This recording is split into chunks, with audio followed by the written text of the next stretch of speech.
안녕하세요. 여러분의 가장 든든한 행정 파트너 구해조행님 대표 행정사 김태훈입니다. 요즘 뉴스만 보면 전동 킥보드를 도로 위의 무법자라고 표현하는 기사를 한 번쯤은 보신 적이 있으실 겁니다. 잦은 사고와 위험성 때문에 킹란이라는 불명예스러운 별명까지 붙었는데요. 하지만 이용자 입장에선 어떤가요? 걷기엔 멀고 택시 타기엔 애매한 거리를 순식간에 해결해주는 이 편리함, 사실 포기하기가 쉽지 않습니다. 그런데 이 편리함이 한순간에 면허 취소라는 비수로 돌아온다면 어떨까요? 아직도 많은 분들이 술을 드시고 전동 킥보드와 같은 개인형 이동장치를 운행할 경우 운전면허가 정지 혹은 취소될 수 있다는 사실을 모르시는 경우가 허다합니다. 만일 택배나 운송과 같이 운전을 업으로 사용하시는 분께서 순간의 실수로 운전면허가 취소된다면 본인과 가족은 경제적으로 큰 위기를 겪을 수밖에 없습니다. 그래서 오늘은 2025년 전동 킥보드 음주운전 전원 구제를 해드린 전문 행정사가 개인형 이동장치 음주운전 적발 시 구제 방법에 대해 자세하게 알려드리는 시간을 가져보도록 하겠습니다. 전동 킥보드는 자동차 음주운전처럼 적발이 되었다고 해서 형사처벌을 받지는 않고 범칙금 10만 원이 부과됩니다. 이는 음주 재범인 경우라도 동일하게 적용되므로 집행유예와 같은 처벌은 걱정하지 않으셔도 되겠습니다. 하지만 행정처분은 다르죠. 일반적인 음주운전과 마찬가지로 음주 수치에 따라 운전면허가 취소될 수 있습니다. 또한 음주 재범의 경우라면 면허 취소 결격 기간이 2년이 되므로 운전을 업으로 삼으시는 분이 아니라 하더라도 큰 불편을 겪을 수밖에 없게 됩니다.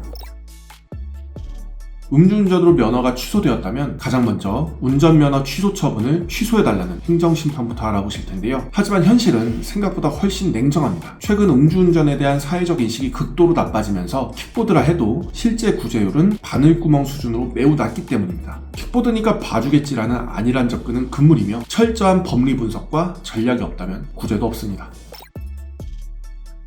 도로교통법 제82조 제2항은 다음과 같이 규정하고 있습니다. 다음 각 호의 어느 하나에 해당하는 사람은 해당 각 호 규정이 지나지 아니하면 운전면허를 받을 수 없다. 다만 다음 각 호의 사유로 인해 벌금 미만의 형이 확정되거나 각 호의 규정된 기간 내라 하더라도 운전면허를 받을 수 있다. 위 법령을 다시 말하자면 전동 킥보드 음주운전으로 범칙금을 납부한 경우라면 취소 결격 기간 이내라 하더라도 운전면허 취득이 가능해야 한다는 의미입니다. 하지만 실제는 어떤가요? 운전면허 재취득을 위해 운전면허 시험장에서 응시 접수를 하게 되면 시험장은 면허 취소 결격 기간이라는 이유로 접수 자체를 거부하며 법령과는 다른 태도를 보이게 됩니다. 그래서 이를 해결하고 운전면허를 재취득하기 위해서는 운전면허 응시 접수 거부에 대한 행정심판 청구가 필요하게 되는 것입니다.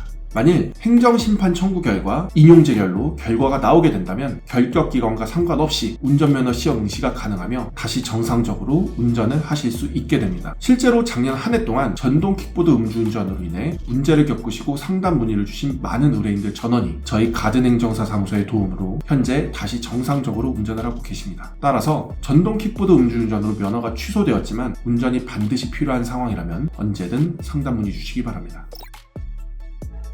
오늘은 전동 킥보드 음주운전 적발 시 구제 방안에 대해 알아보았습니다. 구해조행님은 음주운전 구제를 위한 행정심판 등 재반 업무를 전문적으로 수행하고 있습니다. 만일 구제 관련 자세한 상담을 원하신다면 더보기란에 상담 문의를 확인하여 주시고요. 저희 유튜브 구독과 좋아요도 잊지 말아 주시기 바랍니다. 지금까지 여러분의 가장 든든한 행정 파트너 구해조행님 대표 행정사 김태훈이었습니다. 감사합니다.